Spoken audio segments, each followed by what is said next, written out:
Ryan Maher joins us now. Ryan. Yes, Norman. Well, around 100 protesters have gathered around me, occupying Brand Street outside of the Home Office in the Ibrox area of Glasgow to demonstrate against the movement of asylum seekers. Ryan, what more can you tell us? This site was a purpose-built facility that opened in December 2019 to remove clinical waste from GP surgeries, dental practices, hospitals and pharmacies, and can treat up to 80 tonnes of medical waste a day.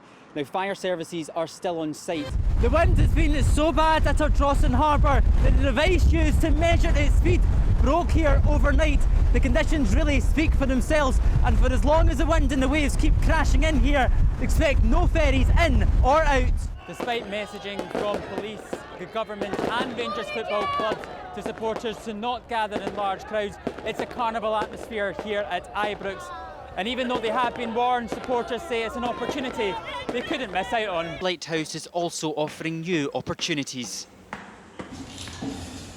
Like many other sites across Scotland, in August, Ardnamurchan was bought over by the community to expand the development, to make it into a tourist attraction, and also to ensure the light always stays shining.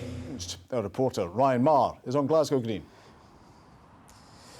Well, John, I know you've been posting some pictures of your chips, cheese and doner in the last week, but this is something that we've all had to get used to in the last 5 months.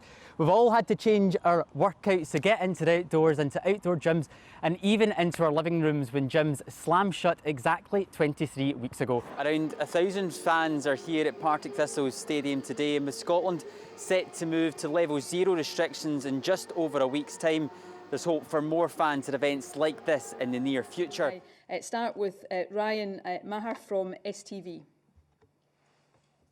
Scotland now have two different messages. Concerned are you that this will cause confusion and could lead to people taking their own decisions on what rules to follow? Across the country, things will look slightly differently when you re-enter the gyms. Equipment will all be spaced out and must be wiped down after usage, and everyone will be asked to arrive in their gym clothes, as there will be restrictions to the changing rooms and showers.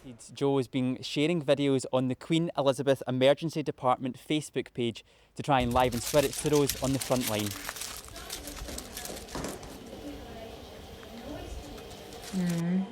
Perfect. And it's safe to say you've been doing your job rather well. For this language to continue to grow, it's hoped that with the help of this generation and others, it'll be here to stay. Ryan Maher, STV Nehachkin, Glashahu. And that's why this place has become so important. The project behind buying this estate comes with the promise that it will build and develop affordable homes for locals in the area, as well as create new jobs. The message this summer is to holiday at home to help support local businesses. But with ferry services back up and running to the Isle of Bute, residents here are worried that the more tourists come to visit, the longer their coronavirus fears will last. The fact lockdown is still in place means a return to construction brings heightened safety measures with 2-metre distancing throughout. Workers will also have scattered start times, and there's more hygiene stations here. And before they can enter the site, they'll have to take a temperature test. 7 days on, traffic is now flowing on West George Street.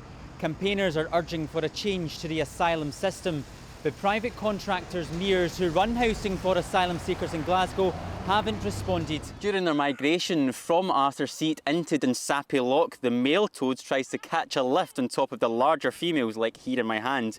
They'll now spend the next 2 weeks in the water laying their eggs before they make the return home. Now, the organisers say they need as much help as possible, so who am I to say no? Come on.